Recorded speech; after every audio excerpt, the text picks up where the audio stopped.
আমরা একটা মহা সমস্যার মধ্যে পড়েছি, মন্দিরটা পুরো ডুবে গেছে। Hello guys, good morning. সকাল সকাল আবারও চলে এসেছি নতুন একটা ব্লগ নিয়ে। আজকে সকালটা একটু লেট করেই শুরু হলো, এখন ঘড়িতে বাজে সকাল 10টা। উঠতে দেরি হয়ে গেছিলো, প্লাস এখানে ভালো নেট ছিল বলে দুদিনের ভিডিও আপলোড করে দিয়েছি। তো জাস্ট এখন রাইড শুরু করব। এই যে প্যাকিং বুকিং সব কমপ্লিট।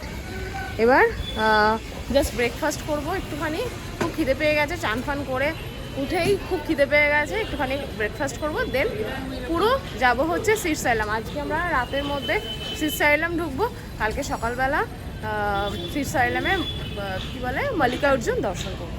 রাস্তা দিয়ে যেতে যেতে একটা বাঁধ দেখতে পেলাম, যেটা হচ্ছে ইলুরু গ্রামে। সেই ইলুরু গ্রামে কিভাবে জলগুলোকে ছাড়া হচ্ছে বাঁধে, দেখুন।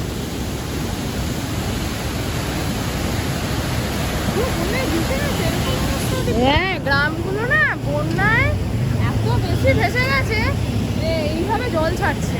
কোথা থেকে আমি পুরি সবজি পেয়েছি, কি খুশি হয়েছি। পুরি সবজিটা খাই, আর খেতে পারছি না। ইডলি ধোসা খুশি হয়েছি আজকে, মন খুশি হয়ে গেল। আর ইডলি ধোসা খেতে পারছি না, বাট আমি কিন্তু ইডলিতেই সন্তুষ্ট। আমার আবার খুবই খেলেই অ্যাসিডিটি হচ্ছে।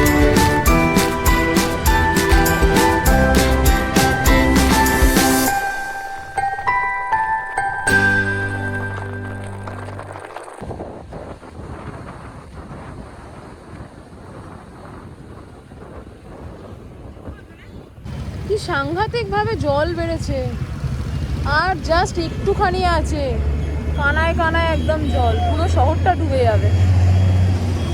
কি অবস্থা! সব বাঁধে জল ছেড়েছে। এটা হচ্ছে কৃষ্ণা রিভার, একদম মানে কি বলবো, পাড়গুলো একদম আর খুব বেশি নয়, 3-4 ফুট করে ডিস্টেন্স, না হলে পুরো ভেসে যাবে। এই অবস্থা। ওই মাঝখানটা তো পুরো ডুবেই গেছে।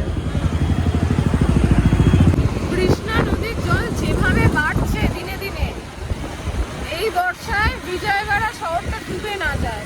খুব খারাপ অবস্থা, খুব খারাপ অবস্থা। দেখে এত খারাপ লাগছে।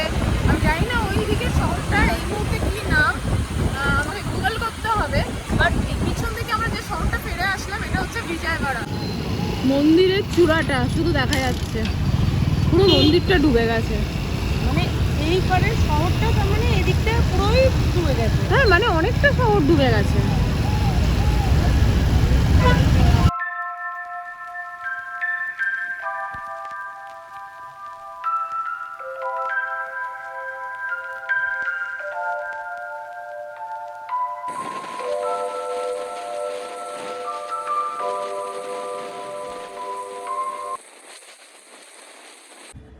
আগের ব্লগেই দেখাচ্ছিলাম যে এই সময় আমরা যে সময় ট্রাভেল করছি, এখানে গণেশ পুজো প্রচন্ড বিখ্যাত। তো রাস্তার ধারে প্রচুর গণেশ ঠাকুরের মূর্তি আমরা দেখতে পাচ্ছিলাম।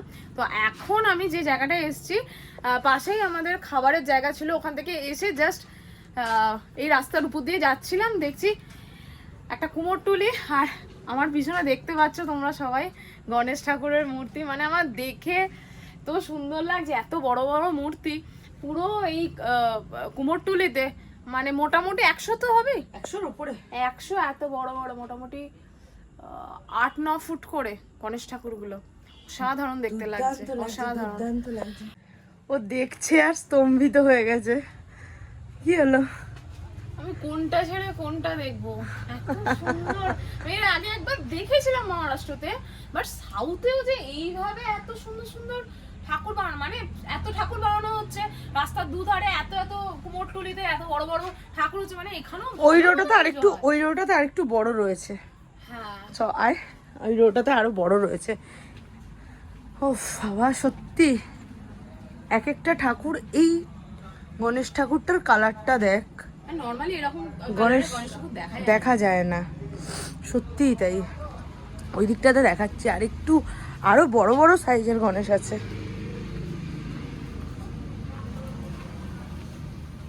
এইটা দেখ, কাঠ, পুরো কাঠের কালার। এই যে এগুলো আরো বড়।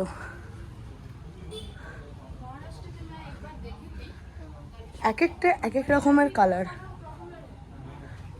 এটা ব্ল্যাক কালার। ওফ, দারুণ লাগছে, দারুণ লাগছে।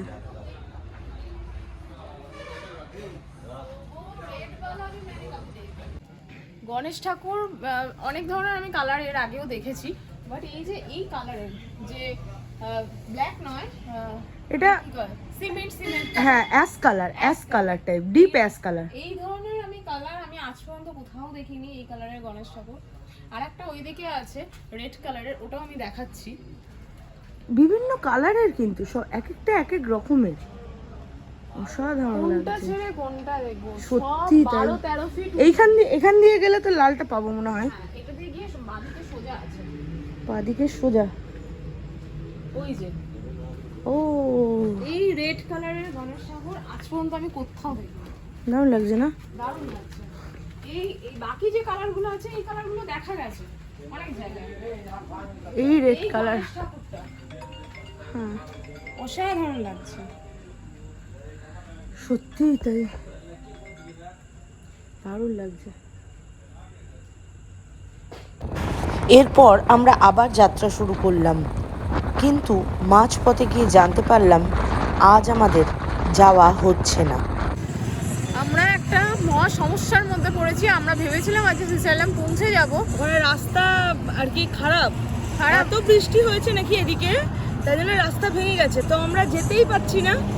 আমরা এখন এই জায়গাটার নামটা কি জানো? ভিন্নুকুল্লা, ভিন্নুকুল্লা, তাই তো দেখালো, ভিন্নুকোন্ডা, ভিন্নুকোন্ডা। তো আমি স্থানীয় লোকজনের সাথে কথা বললাম, ওরা এই মুহূর্তে আমাদের যেতে না করলো, বললো যে গেলে সকালে যেও। আর আগে বললো 1 কিলোমিটার আগে হোটেল লজ পেয়ে যাবে, ওখানে থেকে যেতে বললো। তার কারণ যেহেতু হিল এরিয়া, রাত্রিবেলা যাওয়াটা একদম সেফ না, প্লাস বর্ষার জন্য সমস্ত রাস্তা ভেঙে গেছে, একটাই রাস্তা ওয়ান ওয়ে, প্রচণ্ড চাপ হচ্ছে, যাওয়া এই মুহূর্তে পসিবল না। তো আমরা আজকে রাত্রে এখানে স্টে করব, কালকে সকালে উঠে রাইড আবার স্টার্ট করব। তার কারণ এখান থেকে মোটামুটি 120 কিলোমিটার শ্রীশৈলম যে টেম্পল আছে।